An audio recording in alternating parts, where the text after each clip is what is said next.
JEE mains में हर साल thermodynamics से फार्मूला बेस्ड क्वेश्चंस आते रहते हैं। तो इस वीडियो लेक्चर में हम सारे के सारे फार्मूलाज एंड कंसेप्ट रिवाइज करेंगे। चलिए स्टार्ट करते हैं। तो सबसे पहले बात करेंगे हम फर्स्ट लॉ ऑफ थर्मोडायनेमिक्स। तो फर्स्ट लॉ ऑफ थर्मोडायनेमिक्स क्या है हमारे पास? Change in the internal energy of the system, that is the sum of the heat given to the system and work done on the system, right? चलिए मान लेते हैं हमारे पास सिस्टम की एनर्जी U1 है इनिशियली, ठीक है। अगर आप उस पर कुछ Q हीट दे देते हो सिस्टम को, इनसाइड जा रही है इसलिए पॉजिटिव, राइट। एंड अगर हमारे पास कुछ वर्क डन भी कर देते हैं, ठीक है, तो अब सिस्टम की एनर्जी कुछ बढ़ के क्या हो चुकी है, U2 हो चुकी है, right.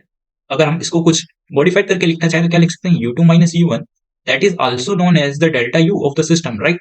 Change in the internal energy, right? That is equals to Q plus W, right? So that's the first law of thermodynamics here.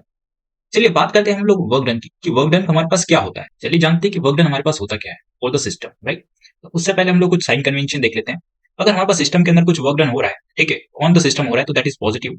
And हमारे पास सिस्टम पे अगर कोई हीट दे रहा है, ठीक है, अंदर दे रहा है, दैट इज आल्सो पॉजिटिव। और जस्ट इसका रिवर्स क्या हो जाएगा, हमारे पास नेगेटिव हो जाएगा, राइट। तो समझते हैं यहाँ पे, अगर हमारे पास सिस्टम पे कुछ वर्क डन हो रहा है, तो उसका इनिशियल वॉल्यूम थोड़ा सा ज्यादा होगा और फाइनल वॉल्यूम थोड़ा सा कम होगा, राइट। और अगर हम सिस्टम है तो हमारे पास जो फॉर्मुला निकल के आएगा, पी गैस की फॉर्म में निकल के आएगा। तो वर्क डन हमारे पास क्या हो जाएगा, P gas, right, into delta we, force into displacement से अगर हम लोग निकालना चाहें तो हमारे पास वर्क डन का यही फॉर्मूला आता है, राइट। तो अगर हम लोग यहाँ पे बात करें तो यहाँ पे हमारे पास जो टर्म आ रही है दैट इज नेगेटिव। और अगर हम लोग सिस्टम पे अगर वर्क डन की बात कर रहे हैं तो उसका volume that is decreasing, right. तो इसका मतलब हमारे पास यहाँ पे नेगेटिव साइन और भी आना चाहिए ताकि हमारे पास जो वर्क डन है that comes out to be positive. तो हमारे पास ये जो फॉर्मूला निकल के आया है फॉर दिस रिएक्शन, ठीक है, for this reaction that is the irreversible case. ये इरिवर्सिबल केस के लिए हमारे पास फॉर्मूला है, राइट। तो इसका मतलब हमारे पास इस केस के अंदर पी एक्सटर्नल हमारे पास क्या होता है, जीरो होता है। तब ये हमारे पास फॉर्मूला वैलिड रहता है। देन अगर हम बात करें फॉर द रिवर्सिबल केस, हमारे पास क्या होता है, for this is for the irreversible case, ठीक है, हमेशा याद रखना। इरिवर्सिबल केस के अंदर हमारे पास पी एक्सटर्नल क्या होता है, जीरो होता है। और फॉर द रिवर्सिबल केस हमारे पास क्या देखने को मिलेगा, P external equals to P gas देखने को मिलता है, ताकि इक्विलिब्रियम बना रहे, राइट। तो चलिए हमारे पास यहाँ पे क्या करेंगे, हम लोग पी गैस की जगह हम लोग क्या लिख देंगे, पी एक्सटर्नल लिख देंगे। तो पी एक्सटर्नल, ठीक है, और काफी माइन्यूट चेंज आ रहा है, ठीक है। तो हम लोग क्या करेंगे, वॉल्यूम के अंदर काफी माइन्यूट चेंज आने के कारण यहाँ पे डीवी लिख देंगे और उसका integration that is the for the work done for the reversible reaction, right. तो इस तरीके से हम लोग वर्क डन लिखते हैं for the irreversible process and the reversible process. चलिए हम लोग बात करते हैं कि हमारे पास by the all the processes for the irreversible reaction तो क्या रहेगा, सेम रहेगा। बट द रिवर्सिबल प्रोसेस के लिए डिपेंड करता है कि प्रोसेस का टाइप कौन सा है, ठीक है। तो चलिए देखते हैं। चलिए बात करते हैं work done bye all the process की जो कि रिवर्सिबली हो रही है, ठीक है। तो सबसे पहले बात करते हैं आइसोथर्मल प्रोसेस की, जहां पे temperature is the constant, right. Temperature अगर हमारे पास कांस्टेंट है तो इसका मतलब हमारे पास यहाँ पे समझना, यानी कि इंटरनल एनर्जी में हमारे पास कोई भी चेंज नहीं आएगा, क्योंकि internal energy potential energy plus kinetic energy का सम होता है। काइनेटिक एनर्जी हमारे पास सिर्फ टेम्परेचर का फंक्शन होती है, ठीक है। तो यानी कि यहाँ पे इंटरनल एनर्जी क्या हो जाएगी, इसकी जीरो हो जाएगी। चलिए बात करते हैं हम लोग यहाँ पे वर्क डन कैसे निकालेंगे। तो वर्क डन हमारे पास यहाँ पे कितना होता है, इंटीग्रेशन ऑफ पी एक्सटर्नल, ठीक है, डीवी का इंटीग्रेशन होता है, राइट। तो पी एक्सटर्नल हमारे पास पी गैस के बराबर होता है फॉर द रिवर्सिबल प्रोसेस।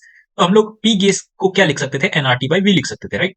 तो माइनस का एनआरटी अपॉन वी डीवी। तो यहाँ से इंटीग्रेशन करेंगे हम लोग वी इनिशियल से वी फाइनल की तरफ, ठीक है। तो यहाँ से हमारे पास फॉर्मूला क्या निकल के आ जाएगा, माइनस का NRT L M V final by V initial, ठीक है। That is the work done by the isothermal process that is occurring reversible, ठीक है, जो कि रिवर्सिबली हमारे पास हो रही हो। चलिए बात करते हैं आइसोबैरिक प्रोसेस की। इन द आइसोबैरिक प्रोसेस जो हमारे पी क्या होता है, कांस्टेंट रहता है, यानी कि pressure is not changing with the time, ठीक है। तो अगर प्रेशर हमारे पास कांस्टेंट है तो हमारे पास यहाँ पे इंटीग्रेशन से क्या आ जाएगा, प्रेशर बाहर आ जाएगा। तो वर्क डन हमारे पास क्या हो जाएगा यहाँ पे, पी एक्सटर्नल या फिर पी गैस बोल सकते हो आप लोग यहाँ पे, दैट इज डीवी का इंटीग्रेशन, राइट। तो DV will turn out to be delta V, यानी कि V final minus V initial. That is the work done by the isobaric process, right. In the isochoric process the volume is constant, right. अगर volume हमारे पास constant है isochoric process के लिए, तो इसका मतलब हम लोग क्या बोल सकते हैं कि हमारे पास वर्क डन डायरेक्टली क्या आ जाने वाला है, जीरो आ जाने वाला है, ठीक है। चाहे वो रिवर्सिबली हो रही हो या फिर इरिवर्सिबली हो रही हो, दोनों केस में हमारे पास वर्क डन क्या होता है, जीरो होता है। चलिए बात करते हैं एडियाबैटिक प्रोसेस, जहां पे हमारे पास कोई भी हीट का सप्लाई नहीं हो रहा होता है, यानी कि हमारे पास यहाँ पे हीट फ्लो कितना है, जीरो है। तो इस केस के अंदर हम लोग क्या बोल सकते हैं, हमारे पास जो वर्क डन का फॉर्मूला निकल के आएगा that is P external DV, ठीक है, इसका इंटीग्रेशन, राइट। तो यानी कि हमारे पास अगर मैं पी एक्सटर्नल की बात करूं that is also equals to the P gas. चलिए मान लेते हैं अगर हम लोग एडियाबेटिक प्रोसेस की अगर इक्वेशन लगाएं, that is P initial V initial की power gamma equals to constant, ठीक है, या फिर हम लोग बोल सकते हैं कि पी फाइनल वी फाइनल की power gamma equals to constant, right. ये बोल सकते हैं। अगर मैं यहाँ पे पी एक्सटर्नल की जगह यहाँ पे के अपॉन वी इनिशियल की पावर गामा लिखना चाहूँ और फिर उसको इंटीग्रेट करूँ लाइक दिस, के अपॉन, राइट, तो यहाँ पे कितना रहेगा वी की पावर गामा डीवी का इंटीग्रेशन। जब आप इसको इंटीग्रेट करेंगे एंड हम लोग के की value P initial V initial की पावर गामा, ठीक है, वी इनिशियल से वी फाइनल जब आप सॉल्व करोगे फिर उसके अंदर के की वैल्यू डालोगे सॉल्व करने के बाद इंटीग्रेशन के बाद, तो आपको जो फॉर्मूला निकल के आता है that is the V final minus P initial V initial upon 1 minus gamma, that is the formula for the work done of the adiabatic process. आप इंटीग्रेशन के बाद ये फॉर्मूला आपको आसानी से मिल जाएगा, आप लोग सॉल्व करके भी चेक कर सकते हो। चलिए बात करते हैं हम लोग heat flow through the systems like isochoric and isobaric process, जहां पे हीट का फॉर्मूला आपको याद होना काफी जरूरी हो जाता है। हीट की तरफ बढ़ने से पहले आप इन क्वेश्चंस को खुद से ट्राई करके देखिए। तो बात करते हैं हम लोग heat of the thermodynamic processes like isothermal. Isothermal में हमारे पास डेल्टा यू क्या होता है, जीरो होता है। तो हम लोग फर्स्ट लॉ ऑफ थर्मोडायनेमिक्स यानी कि U equals to Q plus W से क्या लिख सकते हैं, यहाँ पे यू तो हमारे पास जीरो है, तो यहाँ से हमारे पास हीट की वैल्यू क्या आ जाने वाली है, माइनस का डब्ल्यू, यानी कि हमारे पास यहाँ पे इसकी वैल्यू आ जाने वाली है N R T L N V two by V one, right. या फिर आप इसकी जगह P one by P two भी लिख सकते हो, क्योंकि वी वन इक्वल्स टू हमारे पास क्या होता है, P one V one equals to P two V two होता है, राइट, आइसोथर्मल के लिए। तो हम लोग यहाँ पे क्या लिख सकते हैं, P one upon P two भी लिख सकते हैं। और बात करें हम लोग आइसोबैरिक प्रोसेस, ठीक है, तो यहाँ पे हम लोग को क्या पता है, जो क्यू होती है हमारे पास डेल्टा एच यानी कि इंथैल्पी चेंज के बराबर भी होता है, ठीक है। इसको आप लोग एनसीपी डेल्टा टी भी लिख सकते हैं, ठीक है। तो ये चीज आपको पता होनी चाहिए, यहाँ पे काफी इंपॉर्टेंट चीज है ये। और सिमिलरली यहाँ पे हमारे पास जो हीट होती है that is equals to delta U. कैसे कि समझना, वर्क डन हमारे पास क्या है, जीरो है। अगर वर्क डन हमारे पास जीरो है तो यू इक्वल्स टू क्या होता है, क्यू प्लस डब्ल्यू होता है, right. Delta U equals to Q plus W, तो वर्क डन अगर हमारे पास जीरो है तो हम लोग डायरेक्टली बोल सकते हैं कि जो हमारे पास यहाँ पे हीट हमारे पास क्या था, डेल्टा एच था, तो यहाँ पे नीचे क्या आ रहा है, हीट डेल्टा यू के बराबर यानी चेंज इन इंटरनल एनर्जी के बराबर आ रहा है। तो यहाँ से हम लोग डायरेक्टली बोल सकते हैं कि यहाँ पे जो क्यू आएगा that is NCV delta T, right. NCV delta T भी हम लोग यहाँ पे लिख सकते हैं।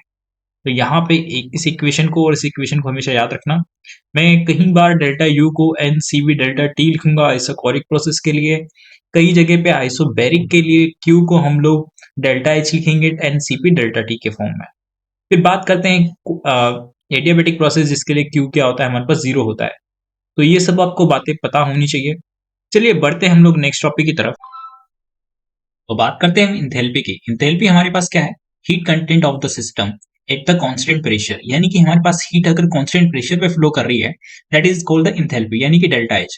तो हमें क्या पता है, अगर हमारे पास हीट का फॉर्मूला निकालूं for the isobaric process, right, isobaric के लिए हम लोग क्या लिख सकते हैं, क्यूपी को, तो यानी कि हमारे पास हो जाएगा यू माइनस डब्ल्यू, राइट। तो यू हमारे पास क्या था, यू तो यू ही रहेगा, माइनस डब्ल्यू हमारे पास क्या होता है, माइनस का पी डेल्टा वी होता था, राइट। तो यहां से हम लोग क्या लिख सकते हैं, U P plus delta we लिख सकते हैं, right. That is the formula for the enthalpy. आप लोगों ने ये पहले भी पढ़ा होगा, ठीक है। तो ये फॉर्मूला कहाँ से आया, आप लोगों को आज समझ में आ गया होगा। चलिए बात करते हैं यही कि हमारे पास ये चीज कैसे सॉलिड के लिए बात करूं मैं, ठीक है।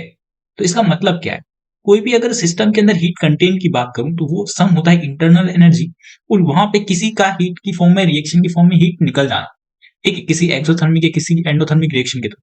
तो सॉलिड में क्या होता है, हमारे पास पी डेल्टा वी जो होता है जीरो होता है, ठीक है। तो हम लोग क्या बोल सकते हैं, उसके लिए हमारे पास जो डेल्टा एच होता है वो डेल्टा यू बराबर होता है, ठीक है। फिर हम लोग बात करते हैं यहाँ पे किसी भी गैसियस रिएक्शन के लिए। गैसियस रिएक्शन ये काफी इंपॉर्टेंट चीज है, यहाँ से काफी ज्यादा क्वेश्चंस आते हैं इन दोनों फॉर्मूले से।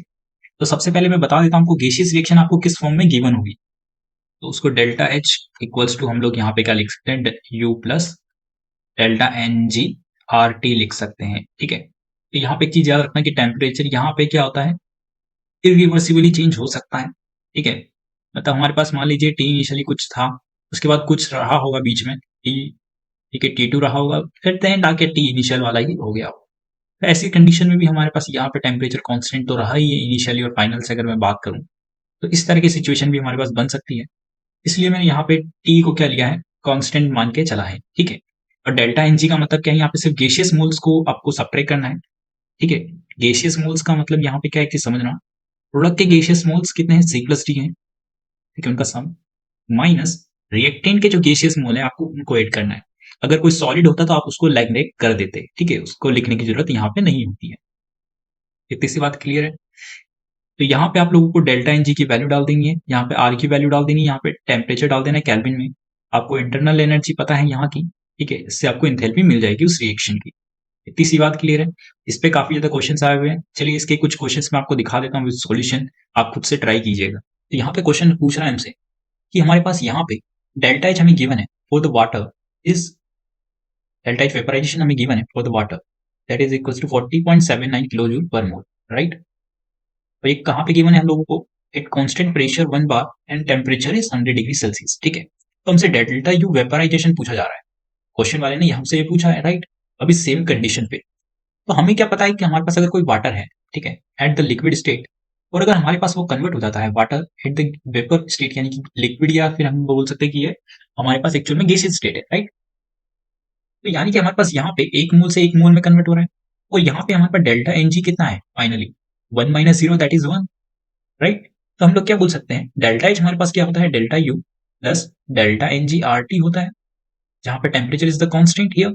तो यहाँ पे हम लोग डायरेक्टली लिख सकते हैं 40.79, ठीक है, kilo joule per mole equals to हमारे पास किसके बराबर होगा, डेल्टा यू हमें फाइंड करना है प्लस डेल्टा एन जी हमारे पास कितना है 1 है, इंटू आर।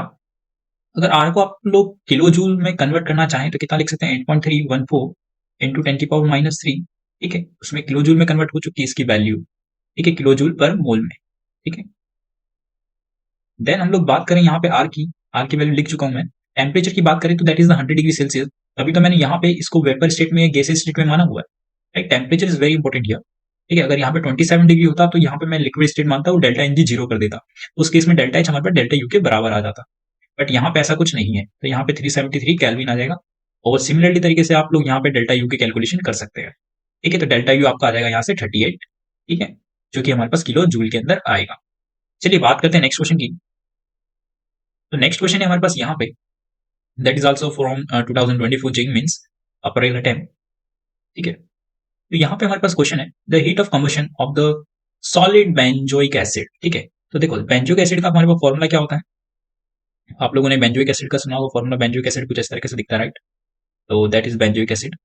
अगर मैं इसका फॉर्मूला लिखना चाहूँ तो कितना हो जाएगा हमारे पास फॉर्मूला इसका, C6H5, ठीक है, COOH, ये हो जाएगा, राइट, इसका फॉर्मूला। तो फॉर्मूला अगर हमारे पास ये है, और इसको हम लोग क्या कर रहे हैं, हीट कर रहे हैं, हीट ऑफ कम्बशन। अच्छा, इसको हम लोगों ने हीट किया हुआ है, ठीक है, तो प्रेजेंस ऑफ ऑक्सीजन ये जलेगा, ठीक है। तो यहाँ पे हम लोग जब कांस्टेंट वॉल्यूम पे, ठीक है, कांस्टेंट वॉल्यूम पे जब मैंने इसको हीट किया है, heat of combustion at constant volume, ठीक है, that is delta U, right. किसी कांस्टेंट वॉल्यूम पे अगर किसी को मैं गर्म करता हूं तो दैट इज डेल्टा यू। मैंने आपको पहले भी बताया था, फर्स्ट स्लाइड में इसको बताया था मैंने, ठीक है। तो दैट इज हमारे पास कितना आ रहा है, 321.30 किलो जूल आ रहा है, राइट, माइनस में। और ये हमारे पास किस डिग्री सेल्सियस पे है, 27 डिग्री सेल्सियस, यानी कि हमारे पास यहाँ पे काफी रूम टेम्परेचर है, right. The heat of combustion at the constant pressure, ठीक है, दैट इज डेल्टा एच, ठीक है। हीट ऑफ कम्बशन अगर कांस्टेंट प्रेशर पे रहा that is delta H, right. और ये हमारे पास कितना दे रखा है, 321.30 माइनस एक्स आर दे रखा है, ठीक है, that is also eight 27 degree Celsius. तो अगर मैं इसकी रिएक्शन लिख देता हूँ यहाँ पे, ठीक है, तो मुझे यहाँ पे क्या मिल जाएगा, डेल्टा एनजी मिल जाएगा, क्योंकि मुझे रिएक्शन तो लिखनी पड़ेगी डेल्टा एनजी के लिए सबसे पहले। तो चलिए मैं सबसे पहले इसकी कम्बशन रिएक्शन लिखता हूँ। तो यहाँ से जब मैंने इसको कम्बशन किया तो कम्बशन में क्या हुआ हमारे पास यहाँ पे, देखिए यहाँ पे कार्बन कितने हैं, 1 कार्बन एंड 6 कार्बन, यानी कि हमारे पास 7 मोल CO2 बनेगा, और यहाँ पे हमारे पास वाटर बनेगा, राइट। तो वाटर में कितने हाइड्रोजन होंगे, 2 हाइड्रोजन इधर है, और यहाँ पे 6 हाइड्रोजन इधर है, तो बैलेंसिंग के लिए यहाँ पे कितना आ जाएगा, 3 आ जाएगा, ठीक है। और ऑक्सीजन की बैलेंसिंग करूं मैं, तो हमारे पास यहाँ पे ऑक्सीजन कितने हैं, 14 इधर है, और यहाँ पे 3 यहाँ पे है, तो कितना हो जाएगा, 17 ऑक्सीजन है। और 17 में से 2 यहाँ पे अगर यूज हो चुके हैं तो हमारे पास 15 ऑक्सीजन और बचते, तो यहाँ पे 15/2 और यहाँ पे आ जाएगा हमारे पास इस तरीके से, ठीक है। तो यहाँ पे डेल्टा एनजी की अगर आप कैलकुलेशन करते तो कितना आ जाएगा, 10 माइनस, ठीक है, 10 माइनस कितना आ जाएगा यहाँ पे। अच्छा देखो, ये सॉलिड फॉर्म में है, ये हमारे पास गैसियस फॉर्म में है, ये भी हमारे पास गैसियस फॉर्म में है, तो ये भी हमारे पास लिक्विड फॉर्म में है। क्यों, क्योंकि यहाँ पे हमारे पास जो वाटर है, ठीक है, दैट इज 27 डिग्री सेल्सियस पे प्रेजेंट है, तो ये गैसियस फॉर्म में नहीं होगा। तो यहाँ पे n लिखने की गलती मत करना, ठीक है। यहाँ पे कितना आएगा, 7 माइनस 15/2 आएगा, सिंपल, ठीक है। तो डेल्टा एनजी की वैल्यू अगर आप लोग गलत लिख दोगे तो आपका आंसर गलत आएगा, ठीक है, तो यहाँ पे कितना जाएगा माइनस का 1/2, इसका हम लोगों के पास डेल्टा एनजी की वैल्यू आएगी यहाँ से निकल के। तो डेल्टा एनजी हमारे पास कितना आ गया माइनस का 1/2। ठीक है, तो हमारे पास डेल्टा एच, ठीक है, क्या होता है delta U plus delta N G R T होता है। ठीक है, तो हमारे पास अगर मैं डेल्टा एच और डेल्टा यू को माइनस करता हूँ तो मेरे पास क्या आता है वैल्यू, थोड़ा सा निकाल के देखते हैं यहाँ पे। Delta H minus delta U, delta H में से डेल्टा यू को माइनस करेंगे तो कितना आएगा, इसमें से ऊपर वाले में से सॉरी नीचे वाले में से ऊपर वाले को माइनस करेंगे तो कितना आएगा, माइनस का एक्स आएगा, राइट, एक्स आर आएगा। ठीक है, यहाँ आर भी है, that we have to find, तो हमें यही तो फाइंड करना है यहाँ पे, एक्स आर माइनस का एक्स आर। तो इसकी वैल्यू आप लोग इजीली फाइंड कर सकते हो, दैट इज माइनस का 1/2 R into delta T. Delta T हमारे पास यहाँ पे कितना आ रहा है, सॉरी टेम्परेचर, टेम्परेचर यहाँ पे हमारे पास कितना है 27 यानी कि 300 कैलविन है। ठीक है, 300 कैलविन। तो यहाँ से एक्स की वैल्यू आप लोग इजीली निकाल सकते हो। ठीक है, एक्स की वैल्यू यहाँ पे कितनी आ जाएगी 150 आ जाएगी इस तरीके से। ठीक है, ये जो 2 है वो 300 से जब डिवाइड होगा तो कितना आएगा, हमारे पास 150 ही बचेगा। तो यहाँ से आप लोग इजीली कैलकुलेट भी कर सकते हो। वो भी आप लोग को ये क्वेश्चन समझ में आया होगा। यहाँ पे दो कंसेप्ट थे, पहले तो टेम्परेचर का कंसेप्ट था जहाँ पे आप लोग डेल्टा एनजी में गलती कर सकते थे। ठीक है, यहाँ पे दूसरा, यहाँ पे हम लोगों ने एक ये फॉर्मूला लगाया था। ठीक है, और आपको ये रिएक्शन लिखनी आनी चाहिए, बैलेंस रिएक्शन। ठीक है, तो बस ये 3 कंसेप्ट आप लोगों को यहाँ पे अप्लाई करने हैं। ठीक है, और यहाँ पे इसकी स्टेट्स का याद रखना हमेशा, कि स्टेट्स आप लोग गलत ना लिखें कुल मिला के। चलिए बढ़ते हैं नेक्स्ट क्वेश्चन की तरफ। इस क्वेश्चन को समझने से पहले आपको कुछ प्री रिक्वायरमेंट नॉलेज चाहिए। एक कैलोरीमेट्री का क्वेश्चन है, राइट। तो इस क्वेश्चन को समझने से पहले हमें क्या क्या पता होना चाहिए, हीट कैपेसिटीज के बारे में पता होनी चाहिए। ठीक है, हीट कैपेसिटी हमारे पास 3 तरह की होती है। ठीक है, पहला जो नॉर्मल हीट कैपेसिटी होती है, ठीक है, that is the dq by dt, that is temperature here. ठीक है, not the time, that is temperature. ठीक है, तो यहाँ पे हमारे पास क्या होता है, 1 डिग्री सेल्सियस, 1 केल्विन से या फिर 1 डिग्री सेल्सियस से अगर टेम्परेचर को राइज करना है हमें, तो हमें कितनी हीट रिक्वायर्ड होती है, that is the C, that is capital C, right. और अगर मैं बात करूं कि 1 मोल का 1 डिग्री सेल्सियस से या फिर 1 केल्विन से टेम्परेचर मुझे राइज करना है, तो मुझे कितनी हीट रिक्वायर होगी, that is the molar heat capacity. ठीक है, molar heat capacity, that is represent by the dq by del t divide by n equals to c। ठीक है, m, ये हमारे पास cp भी हो सकता है, cv भी हो सकता है, that is also molar heat capacities. ठीक है, और बात करते हैं हम लोग यहाँ पे specific heat of capacity, that is 1 ग्राम का हमें अगर 1 डिग्री सेल्सियस से या फिर 1 केल्विन से अगर टेम्परेचर को राइज करना है, तो उसके लिए हमें कितनी हीट रिक्वायर्ड होती है, राइट। तो उसका फॉर्मूला क्या हो जाएगा, 1/m, m is the mass, right, dq by dt is equals to small s, इसको स्मॉल s से लिखा जाता है। ठीक है, होप आप लोगों को ये कंसेप्ट पता होगा पहले से, थोड़ा सा मैंने रिवाइज करा दिया है। चलिए बात करते हैं यहाँ पे हमें क्या गिवन है क्वेश्चन वाले ने। ठीक है, तो देखते हैं, तो चलिए क्वेश्चन को देखते हैं फटाफट से। यहाँ पे क्वेश्चन है, हमारे पास एक गैस है, ठीक है, उसका मास हमें मोलर मास में गिवन है, और अगर उसको हम लोग ऑक्सीजन के प्रेजेंस में बर्न करते हैं, तो देखो यहाँ पे गैस का कोई स्पेसिफिक नेम नहीं गिवन है, तो डेल्टा एनजी हम लोग नहीं निकाल सकते हैं, तो हमें किसी और मेथड के थ्रू जाना पड़ेगा। ठीक है, तो कांस्टेंट वॉल्यूम हमें पता है, ठीक है, कांस्टेंट वॉल्यूम है कैलोरीमीटर का। तो देखो यहाँ पे सबसे अच्छी बात यहाँ पे क्या पता चली, अगर हमारे पास कैलोरीमीटर, दैट इज द, इसके लिए हम लोग क्या करते हैं कि अगर कैलोरीमीटर का अगर वॉल्यूम हमारे पास कांस्टेंट है, ठीक है, अगर वॉल्यूम हमारे पास कांस्टेंट है, तो हम लोग क्या बोल सकते हैं, एक ही समझ रहे हैं यहाँ पे, ये जो पी डेल्टा वी होता है, अगर इसके अंदर हमारे पास वॉल्यूम कांस्टेंट हो जाता है, ठीक है, तो that is comes out to be 0। तो यानी कि हमारे पास यहाँ पे डेल्टा एच जो होता है डेल्टा यू के बराबर हो जाएगा ऑटोमेटिकली। ठीक है, तो यहाँ पे हमारे पास क्या क्या चीजें गिवन है, इसके हिसाब से चलो चेक करते हैं। तो यहाँ पे हमारे पास कैलोरीमीटर का टेम्परेचर इंक्रीज होता है from this to this temperature if the heat capacity, देखो यहाँ पे specifically mentioned heat capacity is this. ठीक है, और enthalpy of combustion of the gas is this. ठीक है, चलिए देखते हैं, enthalpy of combustion of the gas that is delta H, that is 9 kilo joule per mole हमें गिवन है। ठीक है, ये तो 1 मोल का है, तो अगर मुझे n मोल का निकालना है तो कितना हो जाएगा, इनटू n हो जाएगा, तो that is total enthalpy of the gas combustion, right. So delta U का फॉर्मूला क्या हो जाएगा हमारे पास, यहाँ से देखो डेल्टा यू इज द, हमें हीट कैपेसिटी गिवन है, हीट कैपेसिटी की फॉर्म में समझ रहा हूँ। देखो डेल्टा यू हमारे पास क्या होता था, एक तो n cv डेल्टा t होता था, एक बोलते सकते हैं m small s delta t बोल सकते थे, या फिर हम लोग बोलते कैपिटल C डेल्टा t। ठीक है, दैट इज तीनों के तीनों हमारे पास फॉर्मूला है, बट हमें यहाँ पे थर्ड फॉर्मूला लगाना पड़ेगा, क्यों, क्योंकि यहाँ पे हमें हीट कैपेसिटी गिवन है। ये हमारे पास क्या है, मोलर हीट कैपेसिटी है, कांस्टेंट वॉल्यूम, ये स्पेसिफिक हीट कैपेसिटी, यहाँ पे सिर्फ हीट कैपेसिटी गिवन है, तो हमें यहाँ पे सिर्फ ये फॉर्मूला लगाना पड़ेगा। ठीक है, तो दैट इज 2.5 ठीक है, into 10⁻³ that is mention in the kilo joule right here. ठीक है, तो यहाँ पे हमें सिर्फ डेल्टा टी से मल्टीप्लाई कर देना है, दैट इज 0.45। ठीक है, तो 45, ठीक है 0.45। तो यहाँ से आप लोग एन निकाल सकते हो, दैट इज मोल्स। यहाँ से आपको मोल्स मिल जाएंगे। तो मोल्स हमारे पास क्या होता है, ठीक है, given mass by molar mass. तो molar mass is 280 right here. तो आप लोगों को यहाँ से एन निकाल लेना, यहाँ से आपको एन मिल जाएगा। गिवन मास आप लोगों को पता करना है, तो मोलर मास आपको यहाँ पे गिवन था, तो यहाँ से आपको गिवन मास मिल जाएगा फाइनली। ठीक है, तब तो गिवन मास निकल के कितना आएगा, यहाँ से 35 ग्राम निकल के आएगा। ठीक है, अप्रोक्सीमेटली। और उसको जब आप इंटीजर में कन्वर्ट करेंगे तो आपका 35 के लगभग आ रहा होगा। चलिए बात करते हैं हम लोग मेयर रिलेशन की। तो मेयर रिलेशन हमारे पास क्या होता है, CP minus CV equals to R होता है, that is also equals to 8.314, या फिर हम लोग कैलोरीज में लिखना चाहे तो 2 कैलोरीज हम लोग उसको लिख सकते हैं। और उसके साथ साथ अगर हम लोग बात करें सीपी बाई सीवी का ratio, that is equals to gamma, that is Poisson's ratio right, for the adiabatic process that will be changing according to the monoatomic, diatomic and triatomic gases. चलिए यहाँ पे अगर मैं बात करूं, अगर मैं इसको इसके अंदर पुट करता हूं तो मुझे क्या मिलना चाहिए, चलिए देखते हैं। तो सीपी भी इक्वल्स टू क्या हो जाएगा, C V minus C V equals to R हो जाएगा। तो यहाँ से सीवी की वैल्यू क्या निकल के आ सकती है, that is R one minus, sorry gamma minus one, that is the C right here. अगर मैं बात करूं सीवी की, तो सीवी हमारे पास तो ये आ चुका है, बट सीपी की बात करें तो सीपी हमारे पास क्या आ जाएगा यहाँ से, तो सीपी हमारे पास कितना आ जाएगा, इसमें मुझे आर को ऐड करना पड़ेगा राइट। सीवी प्लस आर हमारे पास क्या होता है, सीपी। तो यहाँ पे सीवी कितना था, R upon gamma minus one था, प्लस आर अगर मैंने कर दिया तो ये कितना हो जाएगा, आर, ठीक है, gamma upon gamma minus one हो जाएगा राइट। तो दैट इज सीपी हियर। तो in terms of gamma you should have to know the CP and CV term also. ठीक है, तो ये भी आप लोगों के लिए इंपॉर्टेंट टर्म्स हैं।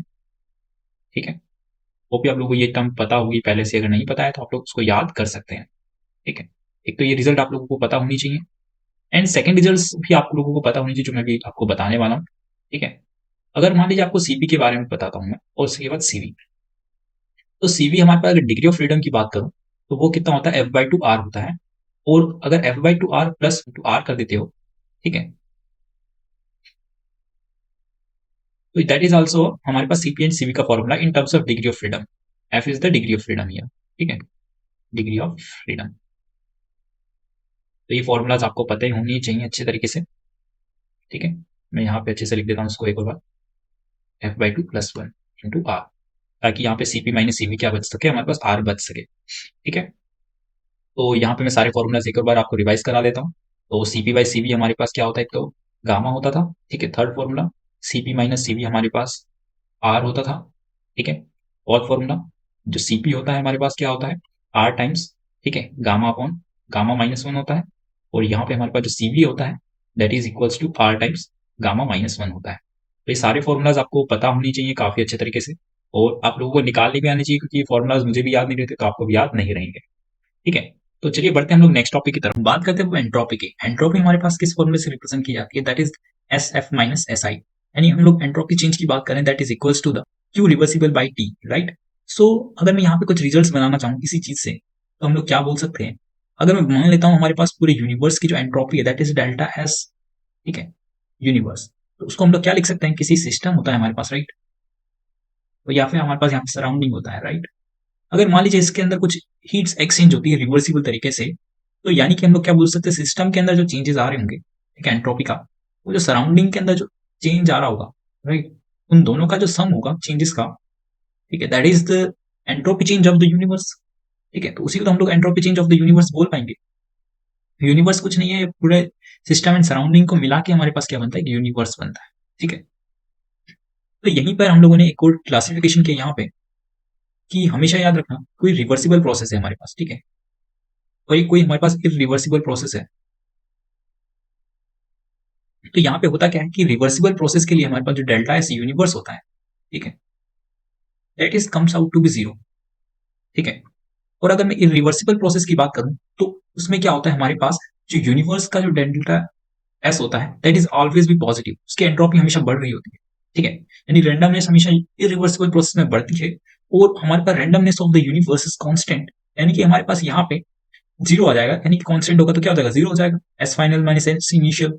यानी कि रिवर्सिबल प्रोसेस के लिए हमारे पास कोई भी एंट्रोपी चेंज देखने को नहीं मिलता है फॉर द यूनिवर्स। तो यहाँ से हम लोग डायरेक्टली बोल सकते हैं जो हमारे पास जो सिस्टम की जो एंट्रोपी है, ठीक है, that is negative of the surroundings entropy. ठीक है, और यहां से हम लोग क्या बोल सकते हैं, डेल्टा सिस्टम, ठीक है, plus delta surrounding is always greater than zero, right. इतनी सी बात आप लोग को समझ में आई। अब हम बात करते हैं एंट्रोपी के जितने भी इंपॉर्टेंट फॉर्मुलाज है, सारे के सारे इंपॉर्टेंट फॉर्मुलाज की। तो फर्स्ट फॉर्मुलाज आती है हमारे पास फेज ट्रांजिशन। फेज ट्रांजिशन जब भी होता है, मान लीजिए हमारे पास कोई वाटर है, ठीक है, वो हमारे पास लिक्विड स्टेट में है और वो कभी वेपर स्टेट में जाता है, ठीक है, तो उसको क्या बोलते हैं, फेज ट्रांजिशन होता है, ठीक है। जब हमारे पास दोनों के बीच में क्या होता है, इक्विलिब्रियम स्टेब्लिश हो जाता है, that is comes under the physical change, right. इसमें कोई भी केमिकल चेंज देखने को नहीं मिल रहा है, सिर्फ फिजिकल स्टेट क्या हो रहा है, चेंज हो रहा है, ठीक है। तो यानी कि हमारे पास उस स्टेट के कंडीशन में हमारे पास प्रेशर एंड टेम्परेचर क्या होता है, कांस्टेंट होता है, ठीक है। तो यानी कि अगर मैं डेल्टा एस की बात करूं इन तीनों केसेस के अंदर, ठीक है, तो यानी कि हमारे पास जो क्यू रिवर्सिबल होगा, तो Q reversible on the constant pressure, हम लोग क्या बोल सकते हैं, ठीक है। अगर फ्यूजन की बात करूं तो यहाँ पे टी फ्यूजन आएगा, टेम्परेचर ऑफ फ्यूजन, और हमारे पास यहाँ पे जो क्यू होता है वो एट द कांस्टेंट प्रेशर, हम लोग क्या बोल सकते हैं, उसको डेल्टा एच बोल सकते हैं। तो डेल्टा एच फ्यूजन यहाँ पे आ सकता है, क्यों, क्योंकि हमारे पास जो हीट होती है, ठीक है, at constant pressure that is represent by the capital H, right, enthalpy change. तो यहाँ पे हम लोग क्यू रिवर्सिबल जो होगा हमारे पास वो डेल्टा एच से रिप्लेस हो जाएगा, और यहाँ पे जो हीट रिक्वायर्ड होगी हमें, ठीक है, वो हमारे पास फ्यूजन वाली हीट रिक्वायर्ड होगी, इसलिए मैंने यहाँ पे डेल्टा एच फ्यूजन लिखा है। तो यहाँ पे क्या हो जाएगा, हमारे पास डेल्टा एच सब्लिमेशन हो जाएगा सिमिलर तरीके से, ठीक है, upon temperature of the sublimation, इस टेम्परेचर पे सब्लिमेशन हुआ है, ठीक है। फिर क्या हो जाएगा, डेल्टा एच, यहाँ पे हमारे पास क्या आ जाएगा, वेपराइजेशन, अपॉन यहाँ पे कितना जाएगा, delta, sorry, temperature of the vaporization. तो ये हमारे पास तीन फॉर्मूले हैं जो कि आप लोगों को याद होनी चाहिए, ठीक है। इस वाले फॉर्मूले पे आप लोगों के, इन दोनों फॉर्मूले पे क्वेश्चंस आ चुके हैं पहले से ही, ठीक है। बात करते हैं आइडियल गैस की, हम लोग एंट्रोपी कैसे निकालते हैं। बात करते हैं entropy of the ideal gas, ठीक है, इन चारों प्रोसेस के लिए। तो डेल्टा एस हमारे पास आइसोथर्मल प्रोसेस के लिए मैं क्या लिख सकता हूँ डायरेक्टली यहाँ से, D Q reversible by temperature लिख सकता हूँ। और अगर मैं हीट की बात करूँ, ठीक है, फर्स्ट लॉ ऑफ थर्मोडायनामिक्स के हिसाब से क्या होता है हमारे पास, U equals to Q plus W होता है, राइट। और अगर मैं आइसोथर्मल प्रोसेस की बात करूँ तो यू हमारे पास क्या है, जीरो है, तो यहाँ मैं यहाँ पे सिर्फ D W by D T लिख सकता हूँ, that is this one, right. तो हम लोग यहाँ पे क्या लिख सकते हैं फाइनली, का P D V upon capital T लिख सकते हैं, राइट। और अगर मैं इसको सॉल्व करना चाहूँ पीडीवी को, पॉजिटिव पीडीवी को अगर मैं सॉल्व करना चाहूँ तो इसको मैं फाइनली क्या लिख सकता हूँ, that is N R T by V D V upon capital T, right. यही हम लोग लिख सकते हैं। तो कैपिटल टी से कैपिटल टी क्या हो जाएगा, कैंसिल आउट हो जाएगा यहाँ पे। और यहाँ पे इसका अगर मुझे इंटीग्रेशन करना है वी इनिशियल से वी फाइनल की तरफ, ठीक है, तो that will come out to be S, यानी कि डेल्टा एस हमारे पास क्या आ जाएगा यहाँ से एन आर, ठीक है, L N V final upon V initial हमारे पास क्या आ जाएगा, इसका इंटीग्रेशन आ जाएगा फाइनली, ठीक है। तो इस तरीके से इसको सॉल्व करना था फॉर द आइसोथर्मल प्रोसेस। चलिए बात करते हैं आइसोबैरिक प्रोसेस में क्या नाम दे सकते हैं, फॉर द आइसोबैरिक प्रोसेस, ठीक है, ये हमारे पास है डीएस। इसको अगर मुझे आइसोबैरिक प्रोसेस के लिए हीट को क्या लिख सकता हूँ मैं यहाँ पे, इसको हम लोग क्या लिख सकते हैं, डेल्टा एच लिख सकते हैं, right, delta H upon T, या मैं बोल सकता हूँ डीएच, ठीक है। डीएच को हम लोग क्या लिख सकते हैं, एनसीपी डेल्टा टी लिख सकते थे, NCP delta T for the reversible process, ठीक है। अब मुझे सिर्फ इसको क्या कर देना है, इंटीग्रेट कर देना है। तो जैसे आप इसको इंटीग्रेट करेंगे तो कितना आ जाएगा, एनसीपी, ठीक है, L N T final upon T initial आ जाएगा, ठीक है। तो ये इसका फॉर्मूला हो जाएगा। और द आइसोकोरिक प्रोसेस की मैं अगर बात करूं, ठीक है, तो हमारे पास यहाँ पे क्यू को हम लोग क्या लिख सकते हैं फाइनली, इस इक्वेशन से क्या लिख सकते हैं, फर्स्ट लॉ ऑफ थर्मोडायनेमिक्स है क्यू, क्योंकि हमारे पास आइसोकोरिक में वर्क डन तो हमारे पास क्या है, जीरो है। तो हम लोग यहाँ पे क्या लिख सकते हैं, D you upon D T लिख सकते हैं, राइट, ये लिख सकते हैं।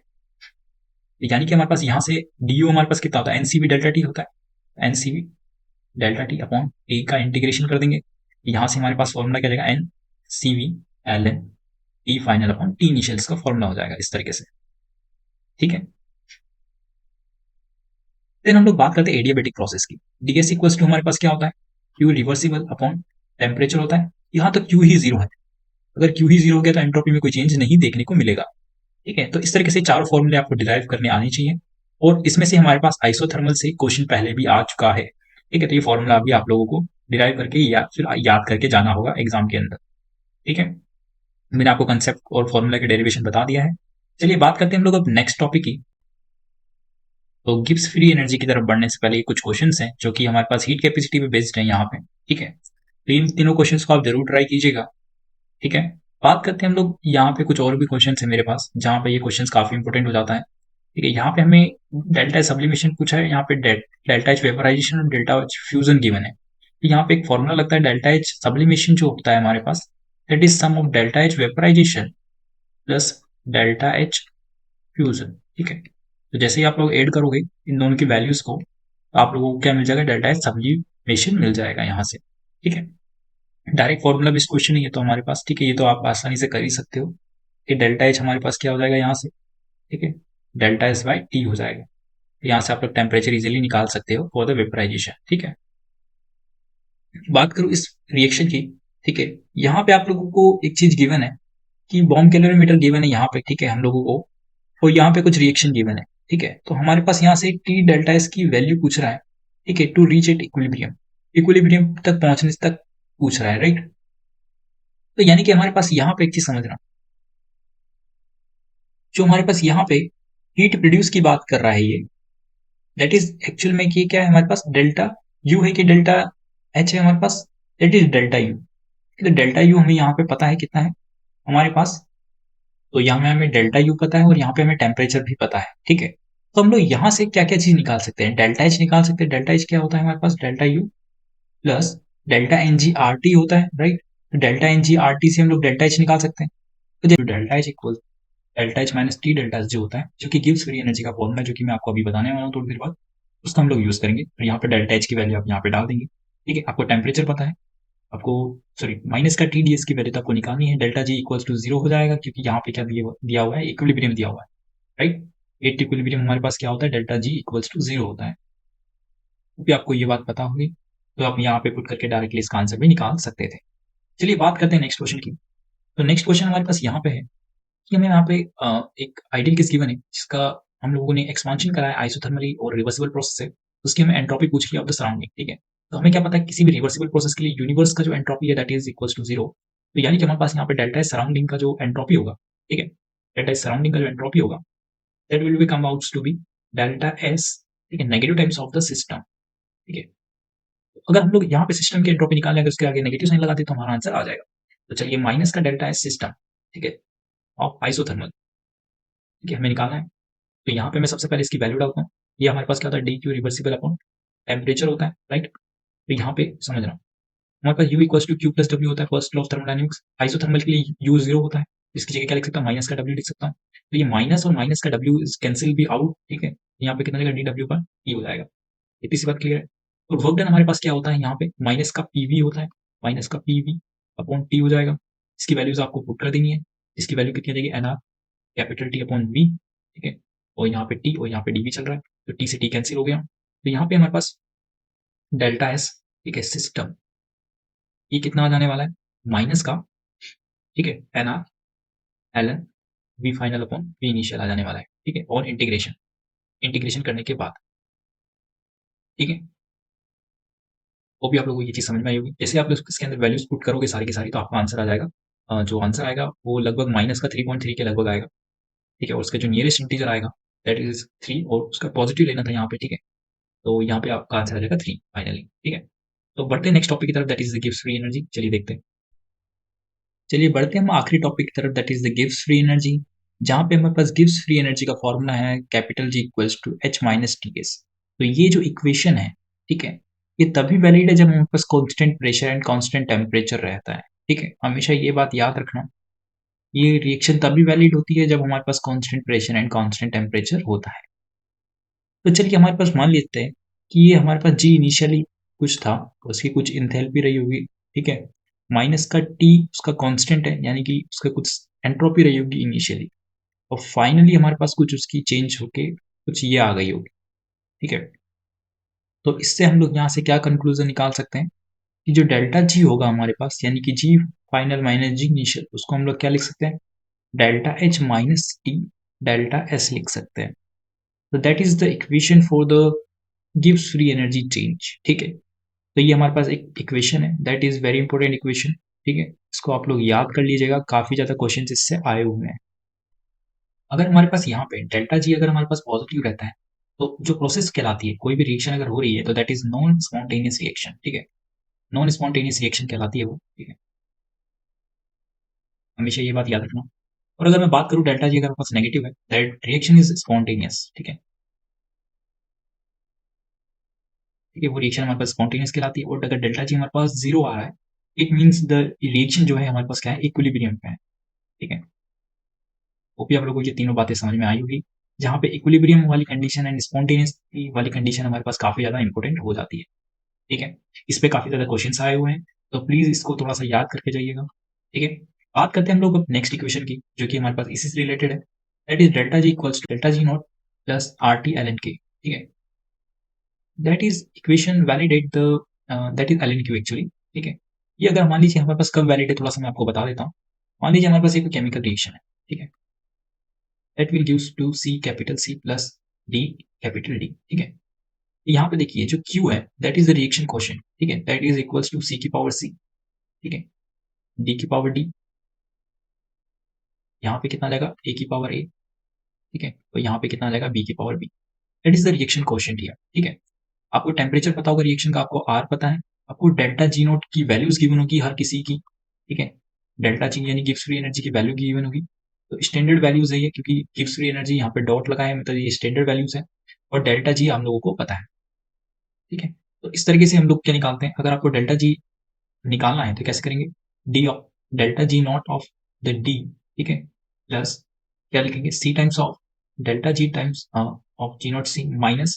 ठीक है? इस तरीके से आपको निकालना पड़ेगा। ठीक है? Delta G of B standard. ठीक है? माइनस का A times delta G of A G not. ठीक है? सिमिलर तरीके से आप डेल्टा जी किसका निकाल सकते हो, इसका भी निकाल सकते हो। ठीक है? इस रिएक्शन का, जहां पे आपको डेल्टा जी नॉट की जगह क्या लिख देना है, डेल्टा जी रख देना है। ठीक है? तो इस तरीके से आपको आंसर आ जाता है किसी भी इस रिएक्शन के अंदर। ठीक है? इसी रिएक्शन को हम लोग मॉडिफाइड करते चलिए देखते हैं। तो यहाँ पे हमारे पास क्या है, डेल्टा जी इक्वल्स टू क्या है, delta G not plus R T L Q था, राइट? तो यहाँ पे हमारे पास क्या करते हैं, एट इक्विलिब्रियम की कंडीशन लेके आते हैं। ठीक है? एट इक्विलिब्रियम, एट इक्विलिब्रियम हमारे पास क्या होता है, डेल्टा जी जीरो होता है। ठीक है? डेल्टा जी नॉट जीरो नहीं होता है, डेल्टा जी जीरो होता है। और क्यू इक्वल्स टू क्या होता है, के इक्विलिब्रियम हो जाता है, या फिर बोल सकते हैं कि केपी या केसी के बराबर हो जाता है। ठीक है? इस केस के अंदर हम लोग कभी कभार केपी केसी का भी यूज करेंगे। ठीक है? तो वहां पे आप लोग थोड़ा सा कंसेप्चुअली इनकरेक्ट है, बट के इक्विलिब्रियम पे हम लोग यूज कर सकते हैं। ठीक है? तो इन दोनों चीजों का आप लोग याद रखिए। तो यहाँ पे कितना जाएगा, zero equals to delta G not, ठीक है, plus R T L N. ठीक है? के हो जाएगा यहाँ पे। तो यहाँ पे क्या हो जाएगा, delta G not equals to minus का आर टी। ठीक है? एल। ठीक है? यहाँ पे कितना जाएगा, के इक्विलिब्रियम आ जाएगा फाइनली। ठीक है? तो ये इक्वेशन काफी इंपॉर्टेंट इक्वेशन हो जाती है। ठीक है? और जो मैंने आपको पहले बताया था, delta H minus P delta S, ठीक है, इक्वल्स टू डेल्टा जी, इन दोनों रिएक्शन से काफी ज्यादा क्वेश्चंस आए हुए हैं। आप इन दोनों इक्वेशंस को अच्छे से घोट लीजिए। चलिए इसके क्वेश्चंस देखते हैं सबसे पहले। तो यहाँ पे हमारे पास पहला क्वेश्चन है, for the reaction that is occurring at the 298 kelvin. ठीक है? 2a प्लस बी गिव्स सी। उसका डेल्टा एच हमें पता है यहाँ पे, और डेल्टा एस भी पता है हम लोग को। पूछ रहा है कि किस टेम्परेचर के अबव ये रिएक्शन हमारे पास स्पॉन्टेनियस होने वाली है। ठीक है? तो हमारे पास एक ही फॉर्मूला है जो कि स्पॉन्टेनिटी को बताता है, that is delta G equals to delta H minus T delta S. ठीक है? तो मुझे यहाँ पे टेम्परेचर कौन सा सबसे ज्यादा होना चाहिए ताकि ये रिएक्शन स्पॉन्टेनियस हो, तो इसका मतलब हमारे पास डेल्टा जी क्या होना चाहिए, नेगेटिव होना चाहिए, राइट? स्पॉन्टेनिटी के लिए तो यही कंडीशन है। तो डेल्टा एच हमारे पास क्या हो जाएगा, यहाँ से डेल्टा एस हमारे पास क्या हो जाएगा, टी डेल्टा एस से हमेशा ये रहने वाला है। तो delta H upon delta S हमारे पास क्या हो जाएगा, इससे हमारे पास टेम्परेचर क्या होना चाहिए, कम होना चाहिए। ठीक है? तो ये मैक्सिमम टेम्परेचर हमारे पास होगा, या फिर इससे बोल सकते हैं कि इससे ज्यादा टेम्परेचर होगा तो ये रिएक्शन स्पॉन्टेनियस हो जाएगी। तो चलिए देखते हैं। यहाँ पे डेल्टा एच और डेल्टा एस की वैल्यूज आप पुट कर दीजिए, आपका आंसर डायरेक्टली आ जाएगा, दैट इज द 2000 केल्विन। ठीक है? चलिए बात करते हैं नेक्स्ट क्वेश्चन की। तो नेक्स्ट क्वेश्चन हमारे पास एक डाइमराइजेशन रिएक्शन गिवन है। ठीक है? तो यहाँ पे हमें डेल्टा जी फाइंड करना है। तो डेल्टा जी फाइंड करने का एक ही तरीका है, delta H minus T delta S. ठीक है? अब देखो यहाँ पे डेल्टा एच हमें नहीं गिवन है, और हमें उसकी जगह रिएक्शन गिवन है। तो हमें क्या पता है, डेल्टा एच का सबसे इंपॉर्टेंट फॉर्मूला, ठीक है, that is delta H equals to delta U plus P delta V होता था। ठीक है? पी डेल्टा वी की जगह यहाँ पे एक रिएक्शन गिवन है। ठीक है? तो उसकी जगह हम लोग क्या लिख देंगे, delta U plus delta N G R T लिख देंगे, राइट? तो इस चीज का हम लोग यहाँ पे यूज करेंगे। तो just put the values here. ठीक है? तो यहाँ पे कितना देगा, डेल्टा यू, ठीक है, माइनस का टी डेल्टा एस, ठीक है, प्लस का टी आर, ठीक है, डेल्टा एन जी। तो just put the values here, we get the answer. ठीक है? आपको इसके अंदर वैल्यूज पुट कर देंगे, आपका आंसर आ जाएगा। चलिए बात करते हैं नेक्स्ट क्वेश्चन की।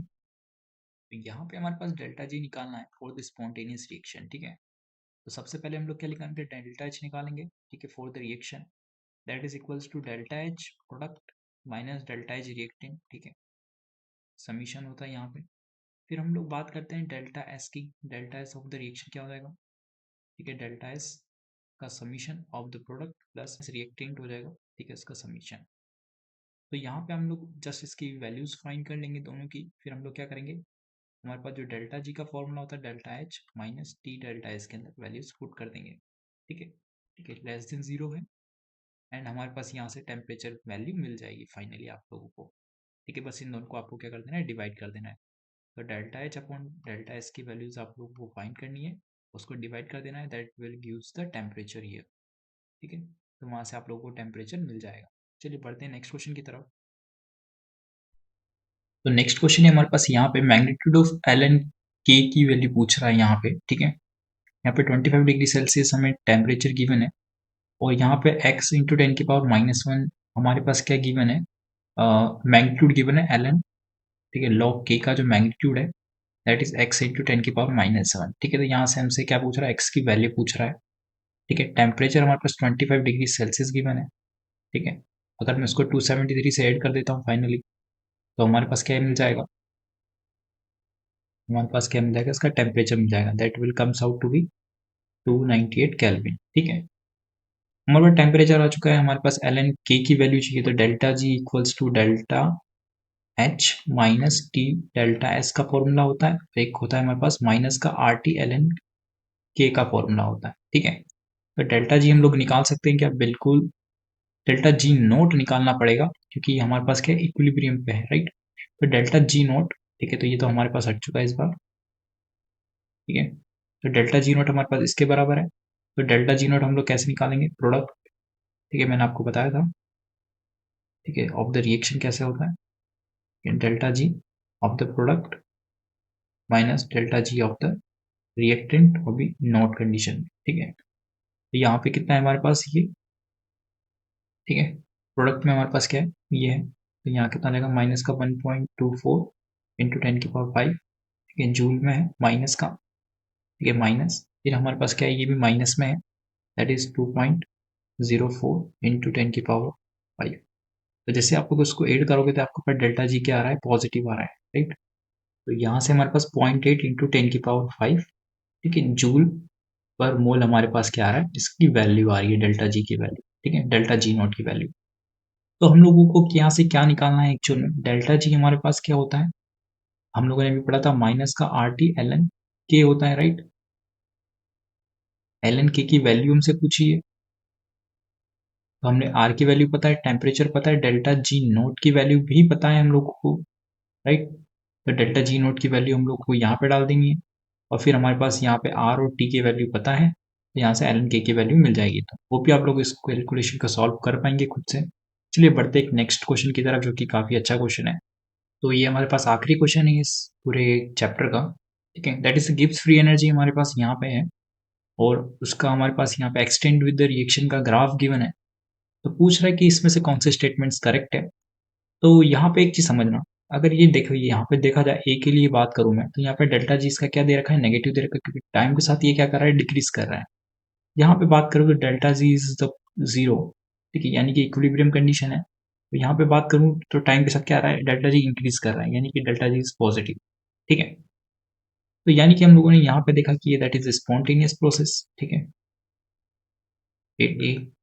और यहाँ पे क्या इक्विलिब्रियम है, और यहाँ पे क्या है हमारे पास, नॉन स्पॉन्टेनियस है, ठीक है। आप लोग इसका आंसर चेक कर सकते हैं खुद की मदद से, ठीक है। तो ऑप्शन नंबर बी और ऑप्शन नंबर सी आपका करेक्ट आएगा, ठीक है। होप कि आप लोगों को ये क्वेश्चन समझ में आया होगा, ठीक है। तो इसका आंसर कितना आ जाएगा, टू, ओनली टू की क्या है इसका करेक्ट आंसर है।